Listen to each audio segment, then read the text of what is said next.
اور ایک ہے جس میں جو ہے وہ سنت کا ورڈ ہے, تو اس کو پک کیا گیا. بالکل اسی طرح جیسے ساری دنیا کو پتا ہے کہ امام نسائی جو ہیں وہ مضبوط ہیں, وہ بخاری سے بھی زیادہ مضبوط ہیں, اسٹرکٹ ہیں حدیث کے میٹر پہ, مسلم سے بھی زیادہ اور ابن داؤد سے بھی, ترمذی کے مقابلے نسائی سب سے زیادہ مضبوط ہے, اسٹرکٹ ہے. لیکن کیونکہ, اور وہ سب سے آخری کتاب ہے صحیح مسلم صحیح بخاری, کنٹینٹ انالیسس کر کے دیکھ لیجیے گا, جس کتاب میں حضرت ابو بکر اور حضرت عمر اور حضرت عثمان کے متعلق زیادہ روایات ہیں وہ بخاری اور مسلم ہیں, اور جس کی سب سے لوز باؤنڈریز ہیں وہ بھی بخاری اور مسلم ہیں. جس میں اہل بیت کے متعلق بہت زیادہ احادیث ہیں وہ نسائی ہیں, اور جس کی سب سے اسٹرکٹ باؤنڈریز ہیں کہ کسی حدیث کو لینے سے پہلے اس کے بارے میں 10 پیرامیٹرز کا وہ خیال رکھتے ہیں امام نسائی, وہ سب سے آخری ہے. میں اور تھوڑا کلیئر کر دوں, ابو ہریرہ خیبر کے بعد آپ کو پتا ہے ایمان لائے, پوچھا گیا یہ اتنی زیادہ حدیثیں, تو ان کے یعنی ایک طرف ابو ہریرہ کو رکھیں, ان کی حدیثوں کو رکھیں, دونوں پڑھنے برابر ہو جائیں گے, اتنا وزن ہے ان کی روایتوں کا, یعنی اتنی زیادہ روایت. یہ کیسے ہو گیا بھائی, یہ کیسے ہو گیا؟ وہ جو 30 سال سے لوگ ہیں, ہاں وہ اصل میں ابو ہریرہ کا آپ کو نہیں پتا؟ اچھا نہیں آپ بتائیں. ابو ہریرہ جو تھے اصل میں ایسا ان کا, وہ بڑے بھوکے رہتے تھے, ان کو بھوک بہت زیادہ لگتی تھی, ان کے بارے میں کہتے ہیں. تو وہ در حقیقت اصحاب صفہ میں سے تھے, تو بہت ہی بھوکے ہوتے تھے ہمیشہ. تو ایک دن ایسا ہوا کہ رسول اکرم صلی اللہ علیہ وسلم نے کچھ دودھ کا منگوایا, تو وہ کیونکہ ہوتا تھا رسول کا, اگر وہ صدقے کا دودھ ہوتا تھا تو اصحاب صفہ کو دیتے تھے.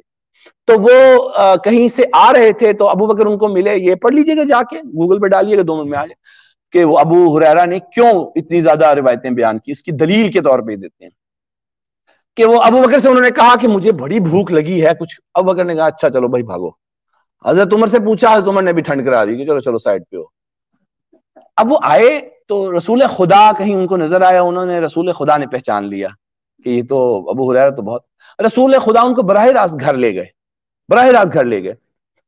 اور جب گھر لے گئے تو وہاں پر ایک دودھ کا گلاس تھا. تو وہ دودھ کا گلاس غالباً انہوں نے کہا کہ اصحاب صفہ کے لوگوں کو جا کے پلا کے آؤ. اب انہوں نے, ان کے الفاظ ہیں کہ میں تو بڑا پریشان ہوں, کہ میں تو سمجھتا رسول نے مجھے جو ہے وہ دودھ خود پلانا تھا اس لیے لائے تھے, یہ تو سارے اصحاب صفہ تو ویسے اتنا سا دودھ ہے, یہ ختم ہی ہو جائے گا سارا, تو اب تو میں تو گیا. تو کہنے لگے میں گیا اور بلا کے پلایا اصحاب صفہ کے باقی لوگوں کو, جو جتنے بھی لوگ باہر تھے. تو رسول خدا نے پھر وہ منگوایا تھوڑا سا جو دودھ, لیکن میں نے دیکھا کہ جب میں آیا تو تھوڑا سا دودھ پڑا ہوا تھا. رسول خدا نے مجھ سے کہا کہ تب تم پی لو, اور رسول خدا کے کہنے پہ میں نے پیا, پیتا رہا, ایسا پیٹ بھر گیا میرا کہ نہیں. اس کے بعد رسول خدا نے وہ دودھ پی لیا. آپ سمجھ, یہ روایت آپ دیکھیں.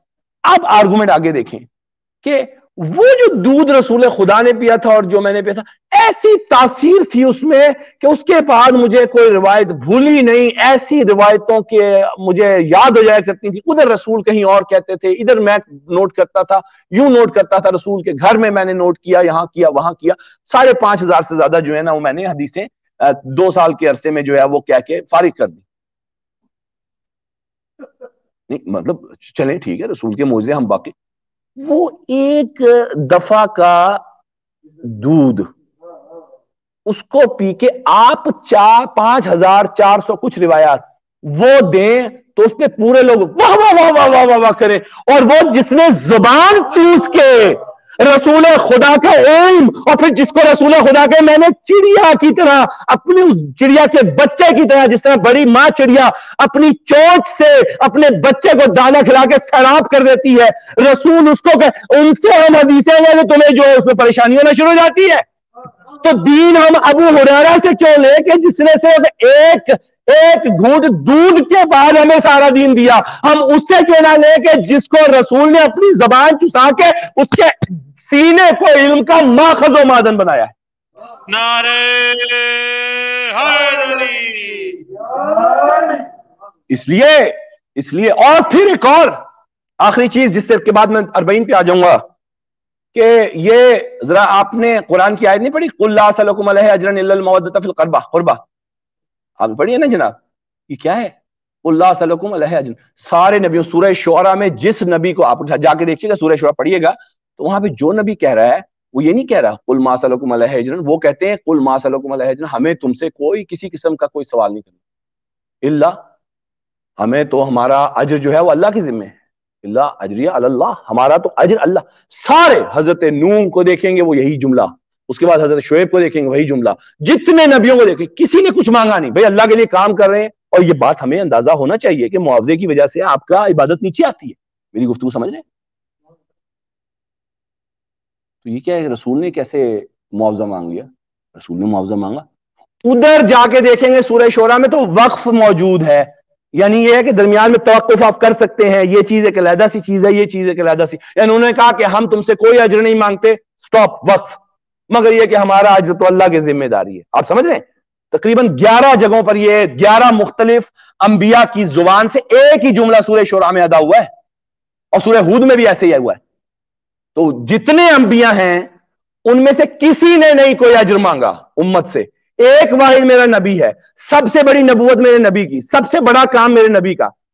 یہ ساؤنڈ نہیں کرتی صحیح بات کہ کیا وجہ ہے کہ وہ نیک کام کریں تو اس کا معاوضہ نہ مانگیں، جو کہ بڑی بات ہے، اور میرا رسول سب سے بڑا نیک کام کرے قیامت تک کے لیے اور اس کا معاوضہ مانگنا شروع کر دیں. ہمیں علم ہے کہ نیک کام کے معاوضے سے نیک کام کا ثواب فرش عرش سے فرش پہ چلا جاتا ہے، ہمیں علم ہے اس بات کا، بیع و شرع میں مسئلہ آ جاتا ہے. ہمیں گفتگو سمجھ، یہ خطرناک بات ہے، اتنی کمفرٹیبل نہیں ہے ہمیں.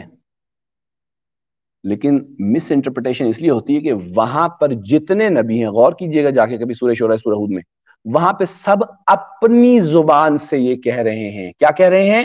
کہ ہم تم سے کوئی اجر نہیں طلب کرتے، ہمارا اجر تو اللہ کے ذمہ ہے. یہ نبی کا تذکرہ ہے.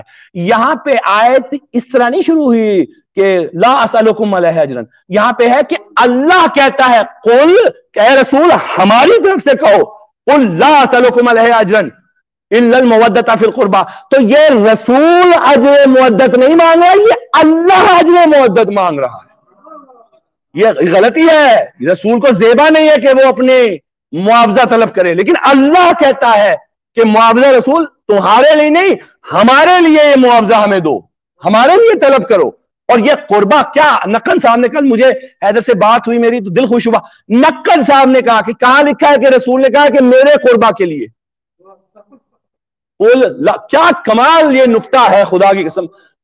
سارے مفسرین لکھے سوائے نقل صاحب نے، انہوں نے کہا یہ کہاں لکھا ہوا ہے کہ میرے قربہ، یہ تو میرے تو بریکٹ میں آتا ہے، وہاں پہ تو ہے قل لا اسألکم علیہ اجرا الا المودۃ فی القربى، قربہ کی محبت طلب کرتا ہوں. تو قربہ، تو یہ کس نے کہا کہ یہ رسول کے قربہ ہیں؟ یہاں تو رسول خود ان کی قرابت کا اللہ کی قرابت کے حوالے سے تذکرہ کر رہے ہیں. بر محمد و آل محمد صلوات. اور یہ بات بڑی ٹھیک ہے، رسول تو قرابتوں کو مٹانے آتے تھے. کیا آپ نے قرآن کی وہ، کیا ان کا پورا مشن یہی تھا کہ ابو لہب اپنے باپ دادا کے مذہب کو چھوڑ؟ بھائی اگر قرابت کا ہی مسئلہ ہونا تھا تو ابو لہب نے کون سا غلط کام کیا، ابو جہل نے کون سا غلط کام کیا، ابو سفیان کون سا غلط کام کر رہا تھا، معاویہ کون سا غلط کام کر رہا تھا، یزید نے کون سا غلط کام کیا؟ اپنے اپنے قربہ کے لیے ہی تو سارے کام کر رہے تھے. تو اسلام تو آیا اس لیے تھا کہ قربہ کو دور کر، اپنے قربہ کو دور کر کے در حقیقت اللہ کے قرب کے لیے کام کرنا ہے. آپ میری گفتگو سمجھ رہے ہیں؟ اسلام تو آیا، نبی کی تو ساری محنت ہی اسی پہ تھی، ورنہ اپنے اپنے قبیلوں میں وہ بینیفٹ لے کے پہلے بھی لڑائیاں کرتے تھے، بعد میں بھی لڑائیاں کر رہے تھے.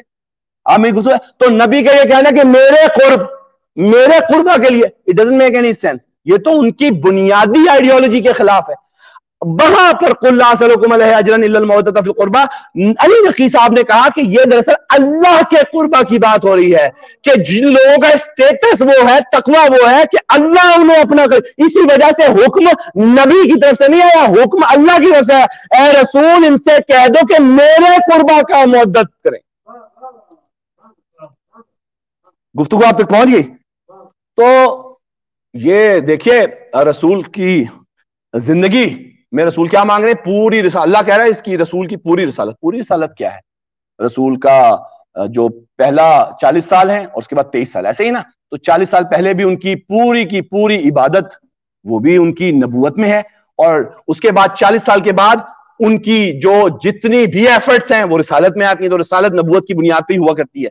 آپ میری گفتگو سمجھ رہے ہیں؟ یعنی 63 سال مسلسل رسول نے توحید کا تعارف کرایا، تو یہ رسول کی رسالت کا معاملہ ہے، نبوت کا میٹر ہے، ٹھیک ہے نا جناب؟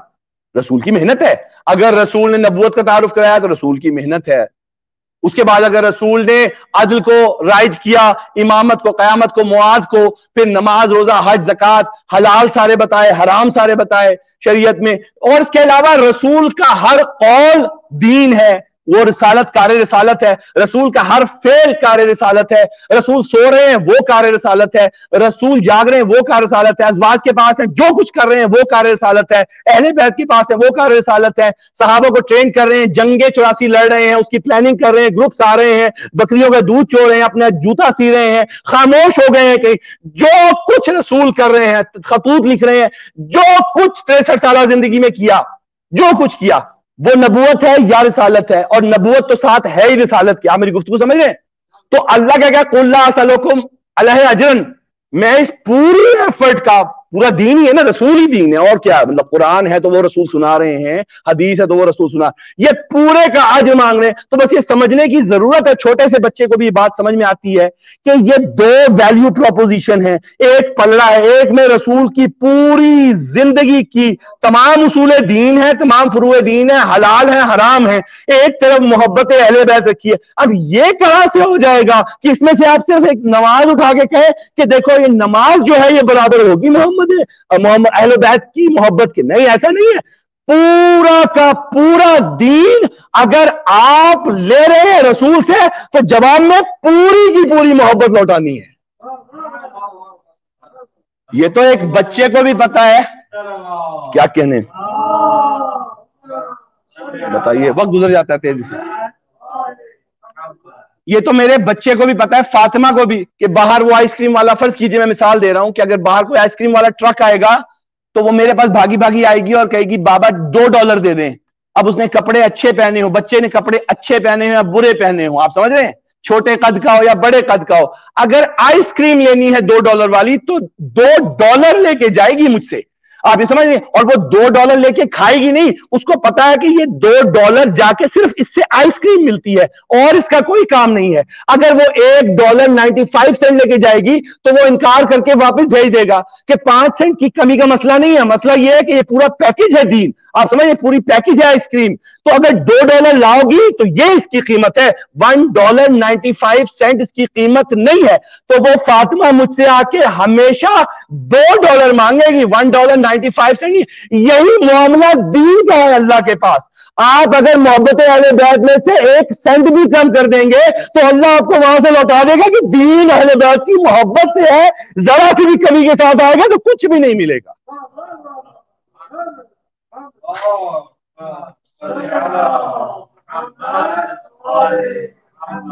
تو حضور بچہ چھوٹا ہوگا، بڑا ہوگا، کپڑے گندے ہوں گے، کپڑے ٹھیک ہوں گے.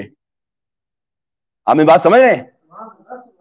سنی ہو، شیعہ ہو، کوئی بھی معاملہ ہو، $2 لے کے جائیں گے تو آئس کریم ملے گی. بالکل اسی طرح ایک بات طے ہے کہ آئس کریم ملنے کے لیے دین کو اپنے اوپر اس سے پہلے کہ وہ نافذ ہو اور پھر آپ ٹھیک ہو، پھر آپ اپنے کپڑے ٹھیک کریں، پھر آپ اپنے اعمال ٹھیک کریں. آپ بڑے ہیں یا چھوٹے ہیں، آپ کسی تعلق کر سکتے ہیں. دین لینا چاہتے ہیں تاکہ آخرت ٹھیک ہو تو پہلے محبت اہل بیت کے $2 لے کے جائیے، اللہ سے دین لے کے آئیے. اس میں اللہ کبھی فرق نہیں کرے گا کہ تم انگریز کیوں ہو، تم سنی ہو کہ شیعہ ہو. وہ $2 محبت اہل بیت سے آپ کو دین دے دے گا. معلوم یہ ہوا کہ دین کی قیمت اہل بیت کی محبت ہے. لے کے آ جائیے. باقی کام اہل بیت کی محبت کا ہے کہ وہ کیسے آپ کی نماز ٹھیک کرا دے، کیسے روزہ ٹھیک کرا دے، کیسے آپ کا حج ٹھیک کرا دے، کیسے جہاد ٹھیک کرا دے، کیسے توحید ٹھیک ہو جائے. نبوت کے یہ معجزہ محبت اہل بیت کا ہے کہ وہ آپ کو صحیح مسلمان کیسے بناتی ہے.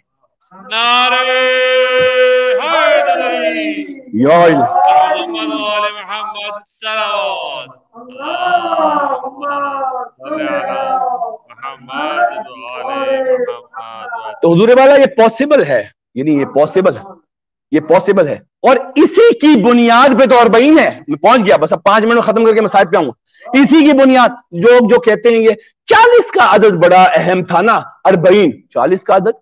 ایک منٹ، ہولڈ آن. یہ 40 کی وجہ سے جو ہے اربعین بلند نہیں ہے. یہ آپ کو کس نے کہا؟ نہیں، 40 کا عدد جو ہے وہ تو بڑا اہم ہے، قرآن میں بھی آیا ہے، احادیث بالکل ہے. ایک منٹ ہولڈ آن، ذرا قرآن کی چاروں احادیث کو ایک منٹ دیکھ لیں اگر آپ اجازت دے دیں، کہ جس میں ہم اور پھر میں ایک آرگومنٹ ریز کروں گا تاکہ پتہ چلے کہ جو اربعین کی وجہ سے حسین کے مشن کو کہا جاتا ہے کہ یہ بلند ہوا ہے. ذرا اس کو دیکھ لیجئے پہلے کیا معاملہ ہے. پہلی آیت سورہ احقاف، سورہ آیت نمبر 15 کیا ہے؟ قرآن مجید کی چاروں آیتیں دیکھ لیتے ہیں. میرے پاس اتنا ٹائم نہیں ہے کہ میں باقی ساری حدیث کا بھی سامنے آپ کے رکھوں. اذا بلغ اشدہ وبلغ 40 سنہ کیا ہے؟ یہاں تک کہ پہلی 40، یہاں تک کہ جب وہ 40 کو پہنچ گیا، 40 کی اس کی پوری قوت آ گئی اور وہ 40 سال تک آ گیا، تو پھر اس نے اپنے والدین کے لیے شکر ادا کیا، رب اوزعنی ان اشکر نعمتک التی، یہ ساری چیزیں، اور اچھے کام کرنا شروع کیے. 40 ٹھیک ہے نا. یہ 40 اچھا ہے کہ برا ہے؟ اقدار، یہ 40 اچھا ہے کہ برا ہے؟ اچھا ہے بھائی. 40 پہنچنے کے بعد آپ کو اللہ ایک پوری تکمیل دیتی ہے. آگے رسول کی حدیث بھی ہے کہ 40 پہ پہنچنے کے بعد عقل کامل ہوتی ہے. اچھا 40. How about this؟ سورہ بقرہ کی 51ویں آیت، وَإِذْ وَعَدْنَا مُوسَىٰ 40 لَيْلَةً ثُمَّ اتَّخَذْتُمُ الْعِجْلَ مِن بَعْدِهِ وَأَنْتُمْ ظَالِمُونَ. اور جب ہم نے موسیٰ سے 40 رات کا وعدہ کیا تو اس کے بعد انہوں نے پیچھے بچڑا بنا لیا اور وہ تو تھے ہی ظالم. ایک منٹ ہولڈ آن، یہ 40 راتوں کا جو وعدہ تھا موسیٰ کے لیے اچھا تھا کہ نہیں؟ موسیٰ کے لیے تو اچھا ہی تھا نا اللہ کے پاس، لیکن وہ جو امت تھی اس کے لیے اچھا ہے کہ برا؟ برا. اس کا مطلب ایک بات طے ہو گئی، ایک ہی 40 ٹھیک ہے نا نبی کے لیے اچھا ہو سکتا ہے، ایک مخلوق کے لیے اچھا ہو سکتا ہے، دوسری مخلوق کے لیے برا ہو سکتا ہے. ہولڈ آن، ٹھیک ہے. آئیے سورہ مائدہ 26 نمبر کیا؟ قَالَ فَإِنَّهَا مُحَرَّمَةٌ عَلَيْهِمْ 40 سَنَةً یتیہون فی الارض فلا تأسا علی القوم الفاسقین. فرمایا اللہ نے کہ بالتحقیق وہ زمین ان پر 40 برس کے لیے حرام کر دی گئی، وہ اس ملک میں سرگرداں پھریں گے یعنی وانڈرنگ کریں گے. سو تو نافرمان قوم پر افسوس نہ کر. یہاں تو حضرت موسیٰ نے بھی 40 سال وہاں گزارے. یہ موسیٰ کے لیے اچھی خبر ہے 40 کی کہ بری خبر ہے؟ بری خبر ہے بھائی. قوم ان کی بالکل انفارچونیٹلی 40 سال وہ گمراہی گئے نا، اللہ نے عذاب بھیجا ہے بھائی. تو یہاں تو 40 اچھا نہیں، اٹس ناٹ گڈ. اچھا ایک منٹ ٹھہریں، یہ 40 ہو گئے. اب آئیں ذرا تھوڑا سا بائبلز وغیرہ، یعنی جو یہ اسرائیلیات کی روایات ہمیں ملتی ہیں، اسرائیلیات کی، کہ حضرت آدم کا پتلا 40 سال تک جو ہے نا وہ پڑا رہا، T T T T T روح نہیں آئی. یہ اچھی بات تھی آدم کے لیے کہ نہیں؟ نہیں اچھی نہیں تھی بھائی. کیوں اچھی نہیں تھی؟ اللہ کی حکمت اس میں ضرور ہے، لیکن آدم کو جتنی جلدی روح ملی اس کے بعد ہی سجدہ کیا گیا نا. اور آگے آ جائیں، وہ حضرت نوح کا عذاب جو تھا وہ کتنے عرصے تک رہا؟ کچھ جگہوں پہ 40 دن، کچھ جگہوں پہ 40 ماہ. تو یہ عذاب اچھی چیز ہے؟ نہیں. تو یہاں تو 40 اچھا نہیں. آپ اگر غیبت کریں تو 40 دن تک آپ کی عبادت قبول نہیں ہوتی. اچھی چیز ہے بری چیز ہے 40 کا در؟ بری چیز ہے بھائی. اگر آپ شراب پیے 40 دن تک دعا قبول نہیں ہوتی. 40 اچھی ہے کہ بری ہے؟ بری چیز ہے بھائی. یہاں 40 کا نمبر برا ہے. تو یہ کیا بات ہو رہی ہے؟ یہ کیا؟ ہاں 40 دن تک اگر آپ مسلسل کچھ دعاؤں کے لیے کہا گیا ہے، مثال کے طور پہ خود حضرت کی حدیث ہے کہ 40 مسلمان جمع نہیں ہوتے کہ خدا کسی چیز کا اور کوئی چاہنا کوئی دعا کرے تو اللہ قبول کر لیتا ہے. پھر اس کے بعد جو ہے وہ آئی دوبارہ بہار سے ملے گی ہمیں یہ بات کہ اگر کوئی شخص 40 دن اپنی عبادت صرف اور صرف اللہ کے لیے کرے تو اس کا عمل خالص بھی ہو جائے گا. اور پھر بات اللہ ہو لہو 40 سنہ، رسالت کے آغاز میں رسول اللہ کی 40 سال عمر تھی. حضرت عزیر کے لیے امام علی علیہ السلام کا تھا کہ 40 سال کے لیے ان کا قول آتا ہے، بہار میں ہی ہے. تو امام جعفر صادق نے بھی اس طرح کہا ہمارے شیعوں میں سے 40 حدیثیں کو حفظ کر لے. یہ اچھی ساری چیز. تو 40 میں تو بہت برے بھی ہیں چیزیں اور بہت اچھی بھی ہیں.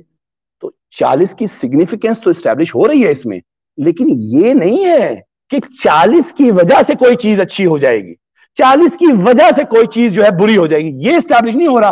تو بس سمجھ لیجئے کہ یہ جو 40 کا کانسیپٹ ہے، یہاں پہ 40 کی وجہ سے حسین کے لیے جمع ہونے والے وہ کمزور نہیں ہے، 40 مضبوط ہے. نہیں، یہ حسین ہے جس نے 40 کو طاقت دی ہے.